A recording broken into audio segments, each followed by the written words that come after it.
Esselamu Aleyküm ve Rahmetullahi ve Berekatuhu. Adamlar, hanımlar ve cenaplar. Hemmeler o kadar, o derece Goraydaaa.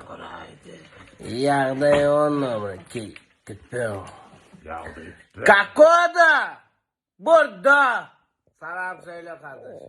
Esselamu Aleyküm ve Rahmetullahi. Ya şas Gürcistan. Привет, передавай. Даешь, не даешь. Пешком пойдешь. Пешком. Даешь, не даешь, пешком пойдешь. Понял, да? Deli oğlan ya.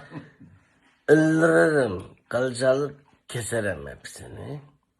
Hemen normal. Yağda tüpüm. Goraydaaa.